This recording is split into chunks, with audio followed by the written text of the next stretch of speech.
everyone. This is Tamara from Selfpublishing.com, and welcome to episode 52. Joining me is Coastal Magic Convention featured author Lisa Kessler. She's one of the talented authors that will be in attendance at CMC this upcoming February in Daytona Beach, Florida. Lisa Kessler is the author of many adult paranormal romance series, which include today's featured series, The Muse Chronicles. Lisa's latest title in this series, Legend of Love, was released Monday, December 5th. Be sure to check out Lisa's series and find her on social media. All of the links can be found below in the show notes. If you'd like to comment on today's episode, please leave a comment below or tweet at me on Twitter at ShelfAddiction. Hey Lisa, thank you for joining me. How are you on this wonderful late fall day? I am great. It's sunny and beautiful here in San Diego, so all good. Ooh, nice. Oh, it's kind of dreary and rainy in Michigan, but... But no snow? No snow yet. It's actually 50-something degrees today, so that's a good thing.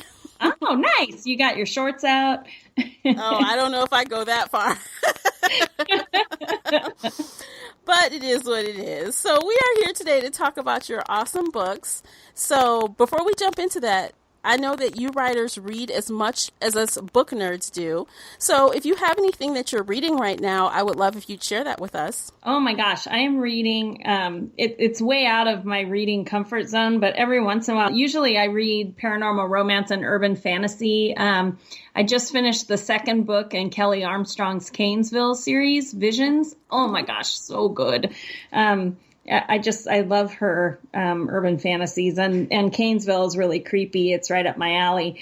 But I finished that book, and I found it was actually on BookBub, a nonfiction book, and it's called Empty Mansions, but it has been fascinating, and it's such an interesting time period, the early 1900s, and, all the powerhouses are alive, the Astors and the Vanderbilts, and anyway, it's been a really interesting book, so I highly recommend it if you're into, that kind of thing. It's really well written so far, so I'm enjoying it. Very cool. I do like a nonfiction title once in a while, but I am like a fiction diehard, especially your genre, which is paranormal and urban fantasy. I just love it. Have you read the Canesville series yet? I have not, no. Oh, put it on your list. It's really good. If you read Kelly Armstrong's Women of the Otherworld series with werewolves and witches and sorcerers and all that, Canesville is totally different, but really creepy and cool. It's more omens and fortune tellers, and it's really cool. And now the Fae are starting to come into it. So anyway, I'm really enjoying it. I'm going to have to check that out. I think the only thing I've read by her were the first few books in the Bitten series. Right. That's the Woman of the Otherworld. And I love that series too. This one is very different, but I'm really enjoying it. Oh, awesome. Okay, I'm going to add it to my TBR, that never-ending TBR list. Right? Yes. So what books and or authors would you say have influenced your writing style? Oh, there are many.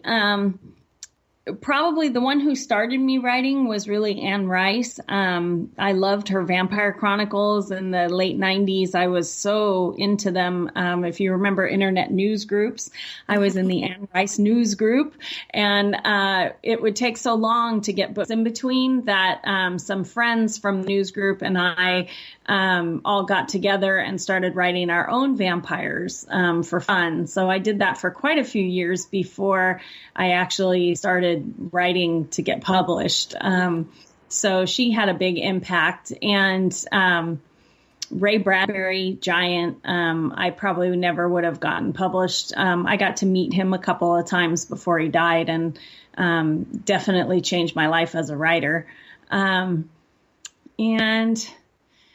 I love Kelly Armstrong, and she was the one who, she came to Comic-Con here in San Diego, and I loved her Women of the Otherworld, the Bitten series, and saw that she was coming. And so I was one of those readers, and I sent her an email and said, I live in San Diego. I would love to meet you. And she actually emailed me back and said, okay, I have time this time. So I met her in the hotel lobby and we chatted, and she was the one who told me to join RWA. So she definitely helped me in my publishing journey as well. And Christine Feehan too. I had a short story that was a finalist for a Bram Stoker Award, a vampire short story. And I loved Christine Feehan, and I actually had emailed her at one point, and she liked the story and got me in touch with her agent. That didn't work out, but man, it really encouraged me. So those are probably the big guys who really helped. That's awesome that those authors were so willing to kind of help you out, because you always wonder, do the big time authors, do they really help out the little guys? But I guess some do. Some really do. And it can make a giant difference. I also got to meet Sherilyn Kenyon at a couple of San Diego Comic-Cons. And she's so wonderful and so sweet and so encouraging. And she actually has given me 2 blurbs, cover blurbs for my books. And I appreciate it so much. She's just wonderful as well. Wow, that's awesome. You've met some really cool authors. I have. I've been very blessed in that way. Very nice. So are you a self-published author, or do you have a publisher that you're using? I'm hybrid now. Legend of Love is my second book in my first self-pub series that I've ever done. All of my other books are with Entangled. Mm-hmm. And I was one of Entangled's launch authors, so I've been with them since the beginning. But I'm really excited about the new series. So far, self-publishing has been really exciting, although expensive. So it's challenging, but wow, having the control is a wonderful thing. So I hope that people will enjoy the series, and I have 6 books planned for it. So anyway, very exciting. And the second book comes out next week. So I'm like, it's very exciting. Earlier are starting to come in, and this is when I bite my nails. I'm like, I love this book. Please love it. Oh, that's awesome. Well, you know what, though? I know you mentioned it was expensive, and I believe it, because you know what? Your cover art is like very nice. Thank you. Yeah. My cover artist, I'm using Fiona Jade, and she was so excited about this series when I told her about it, and she came up with the concept. I want to feature, because each of the guardians of the Muses have heroic careers. So she said, I want to feature each hero's career on the covers. And I told her I wanted some kind of series logo, and gosh, she came up with the perfect one. So anyway, I'm very, very blessed. But yeah, when you're self-pubbing, you have to pay for the cover and the editing and the proofreading and the formatting all before the book ever comes out. So you don't have any, there's no royalties yet. And then when the book comes out, it takes a couple months before you actually start seeing any royalties. So it is expensive. When you're with a publisher, they cover that for you. So, it's definitely, there's perks either way, but right. Self-pubbing is a little scary. I believe that, but at least you have like more freedom with your story, I think, when you self-pub. Definitely. Yeah. And you have more control over pricing. Like next week when Legend of Love comes out, the first book, Lure of Obsession, is going to be on sale.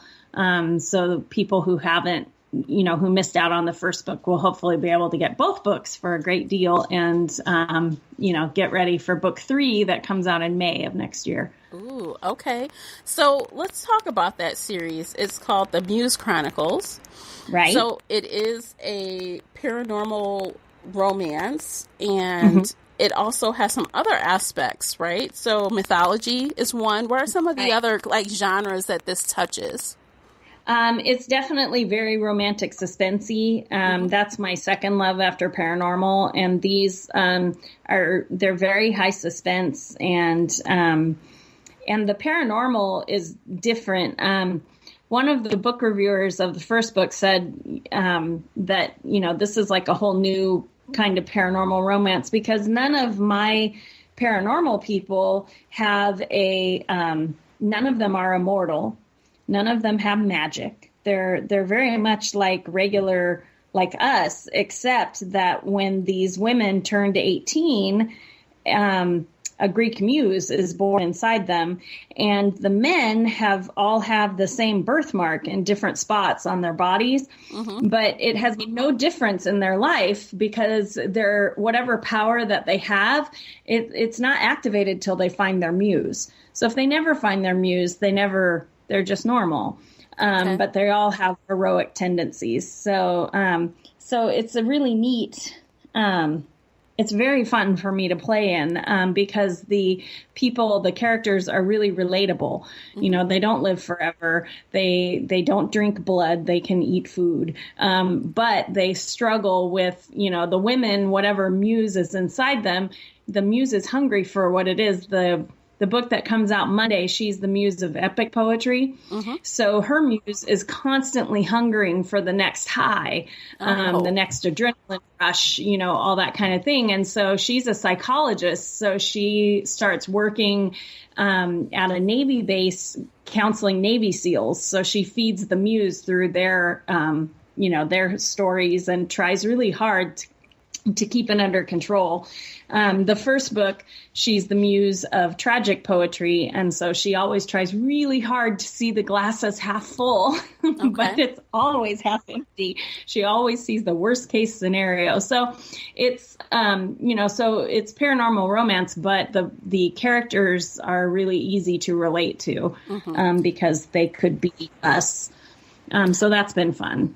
So the women, they're aware that they have the muse inside of them. Yeah, all of them started having dreams of a broken down theater in a make-believe town I made up in California.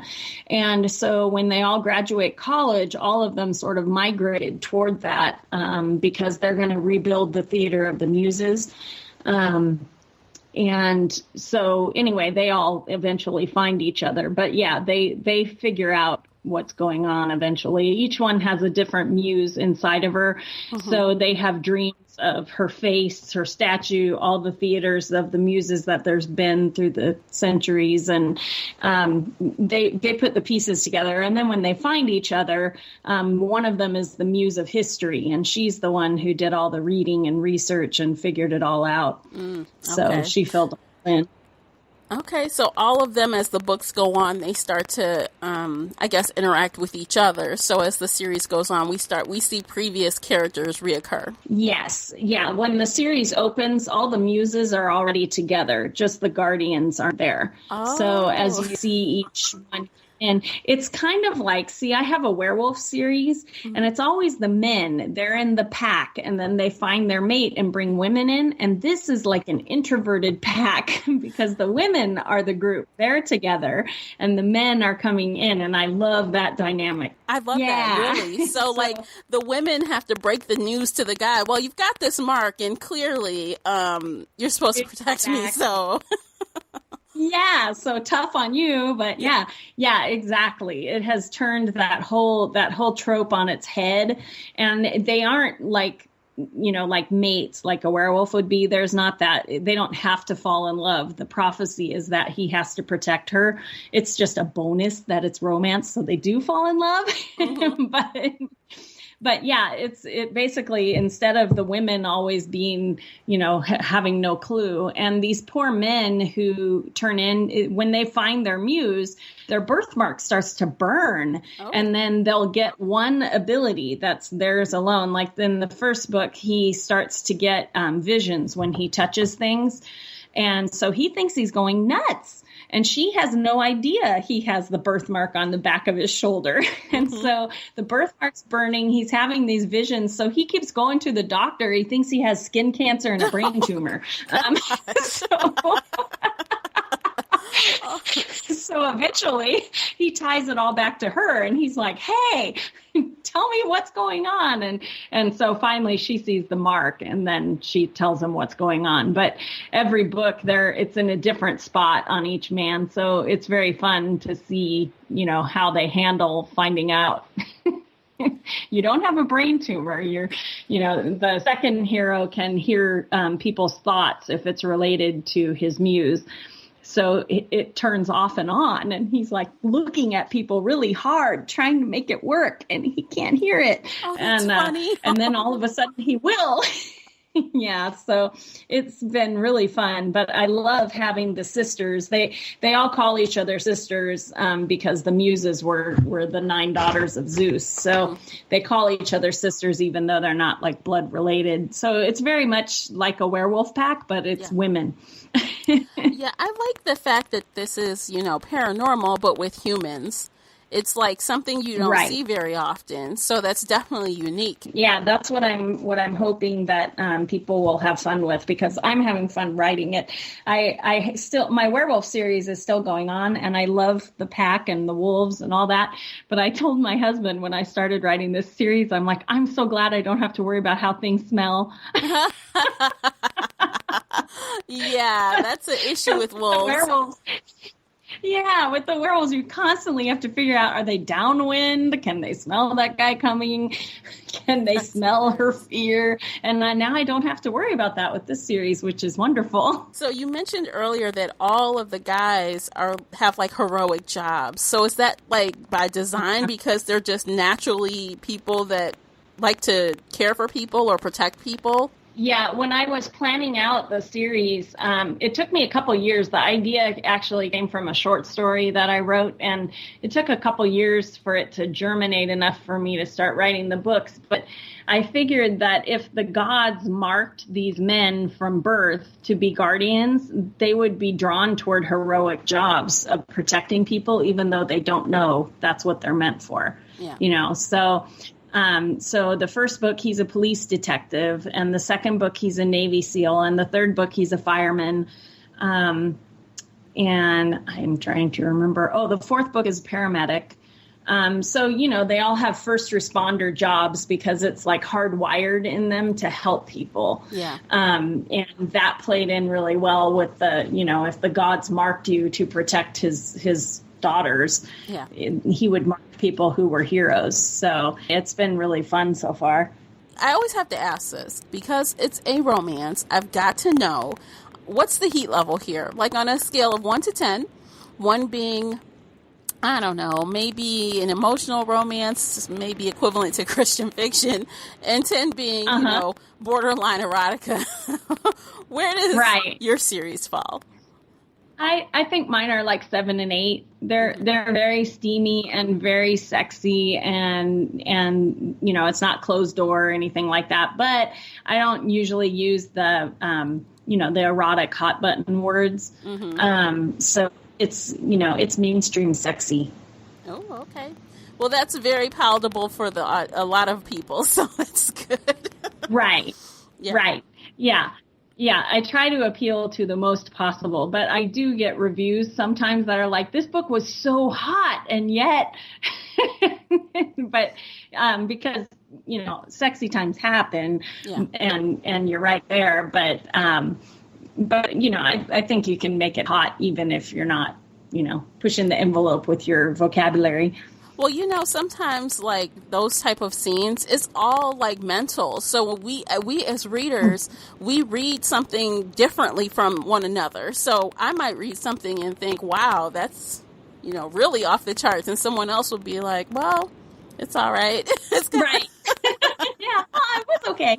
Yeah, it's okay. So. That's the hard part as a writer, because you want to appeal to as many people as possible. But the truth is you're never going to make everybody happy. You just have to, stay true to the story and the characters and, and then hope that it resonates with as many people as possible. Yeah. Well, another aspect to romance, especially paranormal romance, is there's a lot of like insta love going around, but being that these are humans, I'm assuming there's not a lot of insta love going because there's no paranormal force forcing them to kind of mate with each other. Right. So is there a lot of insta lust instead? There is definitely some in this new book coming out Monday, because my Navy SEAL is on leave at the beginning of the book, and he's a surfer. So there are lots of scenes where he is, halfway undressed, and it's very hard for her not to notice that dude.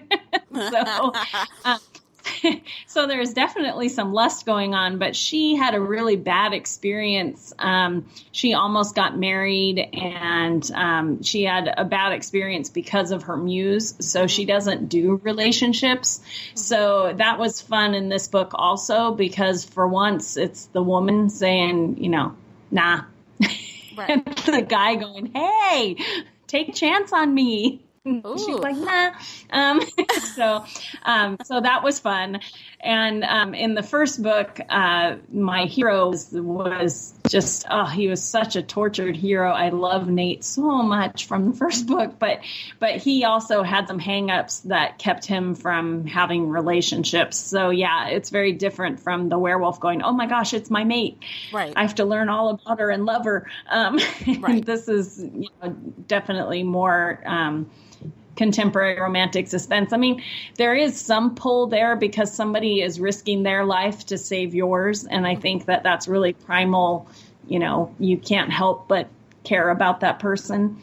But there isn't that insta love, there she is, my one soulmate. Right. There's none of that. Okay. Very cool. I like that. I mean, I feel like it's, it makes the story a little bit more complex when it's not instant. Even though that is really attractive sometimes to read, but it makes it fun to like see what the author can do when that tool isn't there. So I appreciate that. Right. Yeah. There's a lot more push and pull. Right. In these books, because there isn't a guarantee. I think it's in the first book, the Muse of History, who had figured out the prophecy and all that. She was the one, I think, that said, oh, now you found him. And the other Muse was quick to point out, it doesn't say that he has to love me. It says he has to protect me. And so, yeah, so there's no instant mate or anything like that going on. Right. So what were a few of the challenges, if any, that you came across, whether it's research or, writer's block or, something psychological that you may have experienced when bringing this series to life? It took me a really long time to figure out the antagonist for the series, because paranormal, you almost always have, some kind of dark organization or a dark sorcerer or there's always something who is after the good guys. And when I was thinking about writing the series, I'm like, who would hate muses? They inspire people. Who would hate that? And so the series idea just sat on the back burner for a really long time. And then one time I started researching Greek mythology again, trying to figure out, what it would be. And when I stumbled across the story of Kronos, the king of the Titans, he's actually Zeus's father. Mm-hmm. And Zeus kills him, or he doesn't kill him, but he conquers him, and he puts Kronos and all the Titans in a prison in the center of the earth. And then Zeus and Mount Olympus take over.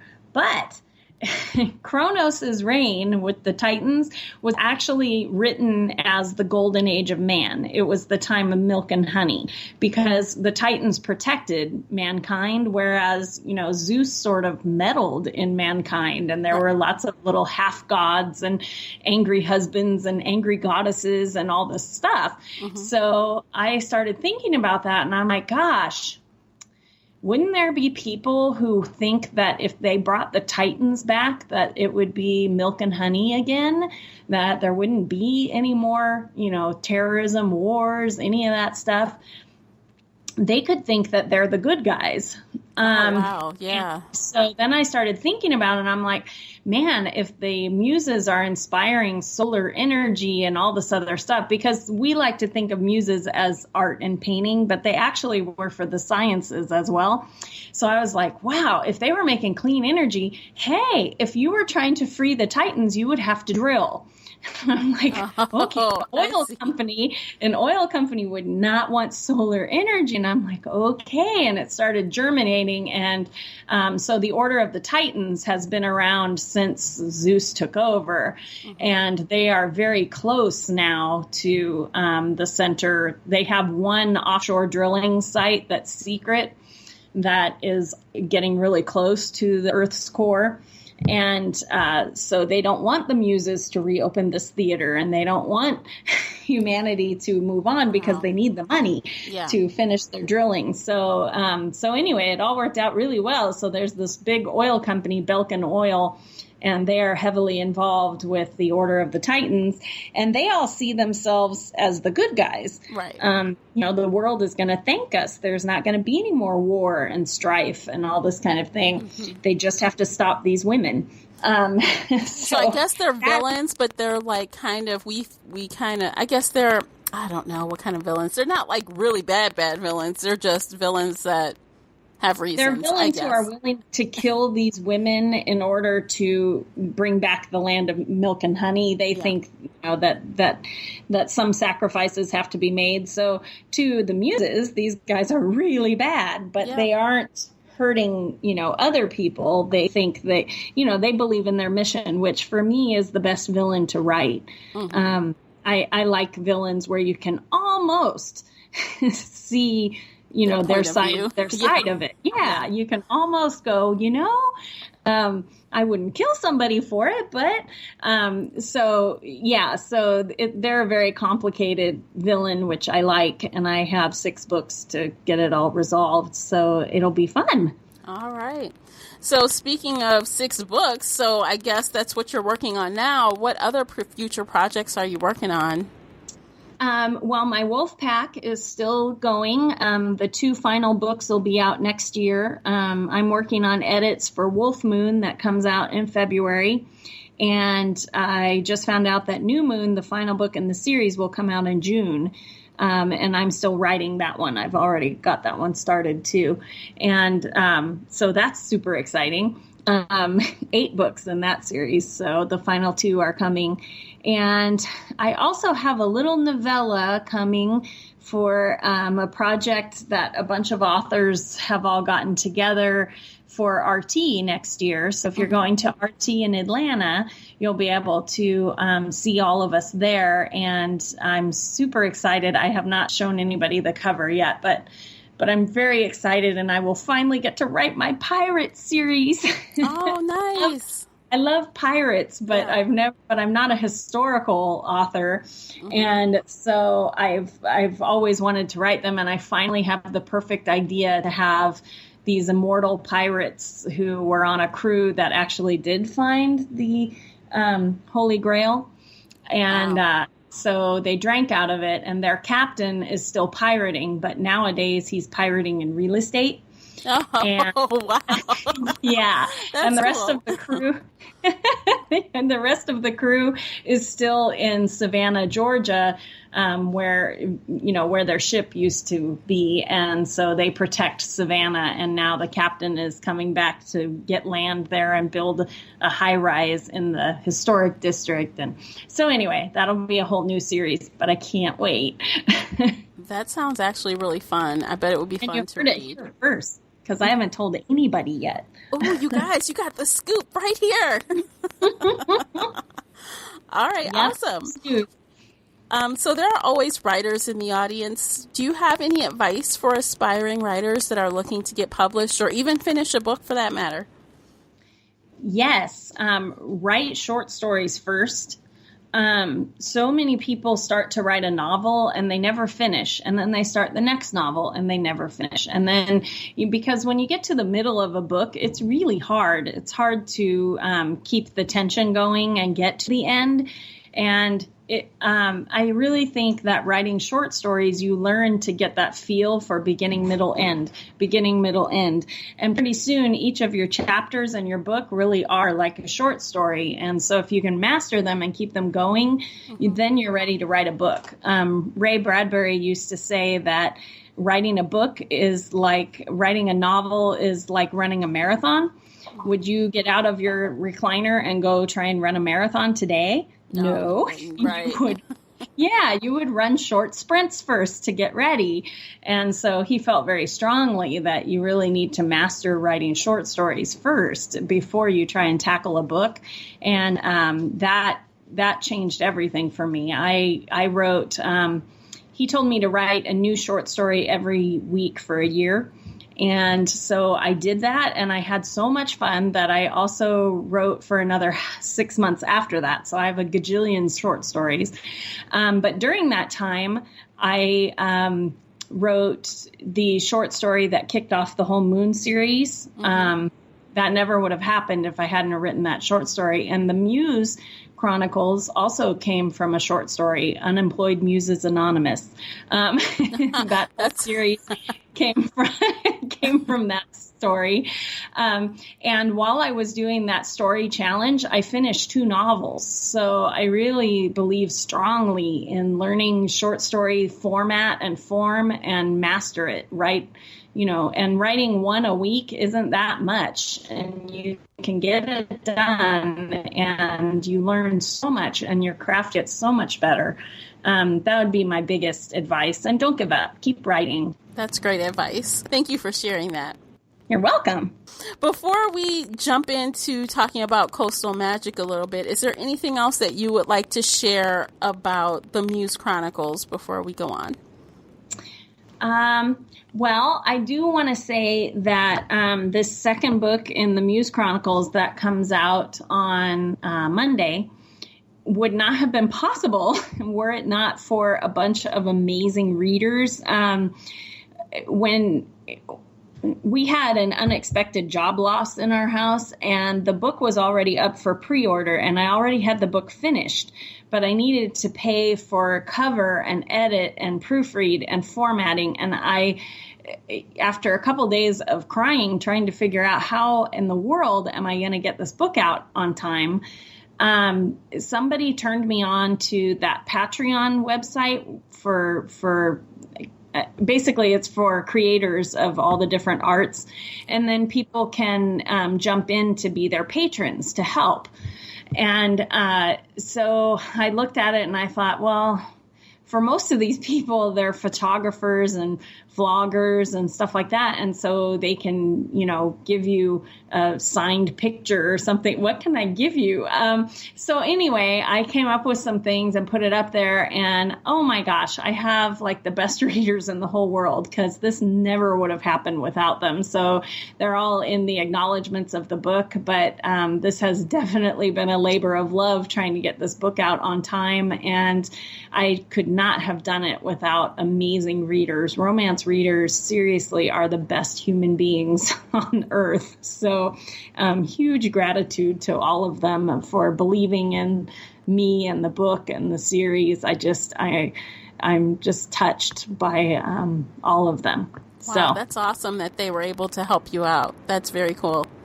Yeah. Well, the book is out, or it's out on Monday. It's going to be here Monday. I can't wait. All right. Well, let's talk a little bit about Coastal Magic, and that is what brought us here together today. That is this upcoming February in Daytona Beach. Have you done Coastal Magic in the past? I have. This will be my 3rd one. Wow, cool. So that means you really like it then. I love it. It's one of my favorite conferences ever. Jennifer, who puts it together every year, she was one of my early supporters before I ever even had a book out. She used to read my short stories, and I would post 1 a week on my blog. And when my werewolf book was in the RT Writing with the Stars contest, Jennifer made me vote buttons, and oh my gosh, she is amazing. And so when she started the conference, I couldn't go the first couple years, which super bummed me out. And then when I finally did get to go, oh my gosh, it's just small enough and just big enough. It's really fun. Great chance to get together with readers. And my street team is the Night Angels, and a lot of them live around there, I guess. So we always have a Night Angel dinner there, which is super fun. And it's just a wonderful conference. And the panels are so different than what you normally see. I usually do that flash fiction craziness with Damon Suede, and it's so fun. So anyway, I love going. I look forward to it every year now. That's good. This is my first year, so I keep hearing great things, so I'm very excited for it. Hopefully I will be able to see you there. Yes, for sure. Yeah. So you mentioned the panels. What panels did you sign up for this upcoming conference? Well, she gave us a list of a gajillion, and we had to mark which ones we'd be interested in. So I don't know which ones I'm on just yet.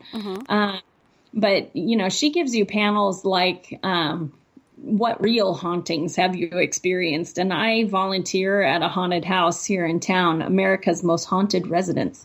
So I have lots of ghost stories. So I did that panel last year, and if she does it again this year, I'll do it again. She had a panel one year that was spouses of writers who had come to the conference anyway, just for vacation, and they all got up there and readers could ask them any questions. Oh my gosh, it was embarrassing, but very funny. That's awesome. I like that those was up there and he was sharing stories. I'm like, oh.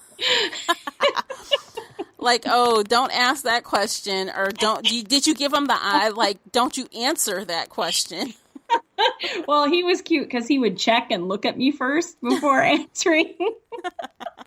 That's very awesome. Oh, well, if they have that again, I'm definitely going to try to peek into that one. I have to moderate several of them. I don't know what I'm going to get assigned, but hopefully I get some fun ones. Yeah, you'll love it. It's a great conference. Well, thank you for that. And I know you're going to be signing some books at the signing, right? They have a signing. Yep. They do have a signing at the end, and I will bring as many books as I can carry. So, yeah, okay. I'll have books. Okay, awesome. All right, so that is it, and we're going to jump into the lightning round. Are you ready, Lisa? Right. I'm ready. Okay, so the lightning round is 60 seconds, 60 questions. Some are book-related, some are not. The only rule is that if I ask an A or B question, you must choose one. You can't say neither, and you can't say both. Okay. And yes, and I have a little timer here, so I won't go over because I'll ask questions all day if I don't have a timer. All right, are you ready? I think so. I'm nervous now. Okay, let's do it. Physical books or ebooks? Ebooks. Hero or villain? Villain. Tea or coffee? Tea. Name a book that you've read in one sitting. Dark Fire by Christine Feehan. Beer or wine? Ugh. I don't like either of those. Oh, no. Fruity drinks. Okay. Milk chocolate or dark chocolate? Milk chocolate. Vampires or werewolves? Oh, that's hard. Werewolves, since I'm writing them right now. Where is your favorite place to read? On my couch. Dog or cats? Oh, I am both. I'll say cats right now. Cake or pie? Cake. What's your favorite book or series when you were a child? Probably the Phantom Toll Booth. Ooh. See, look, time's up. Look how fast 60 seconds goes by. I don't think we got through 60 questions. No, and no one ever does. So you did really good. I think you got 13 questions, which was really good. It was the beer and wine that stumped me. Yeah, no one gets... I think the furthest anyone has gotten is maybe 16 or 17 questions. So I always say 60, and I have 60 here, but I'm like, no one's going to ever answer that many. Okay, well, I feel respectable at 13. Yes, you did a good job. Well, thank you for doing that. It was fun. That was fun. Well, is there anything else you'd like to share? Maybe upcoming events or anything before we sign off for the night? No, I'm looking forward to seeing everybody at Coastal Magic in Daytona Beach, but bring a jacket. Every time I've gone, it has been freezing in Florida.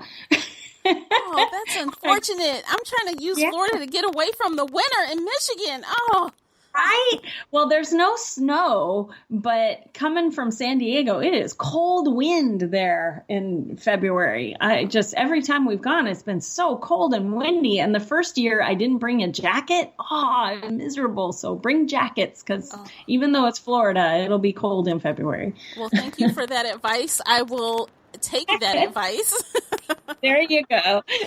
Yes, it's been fun. Thank you so much for doing this interview. It's been a pleasure. Thank you. I can't wait to meet you in person.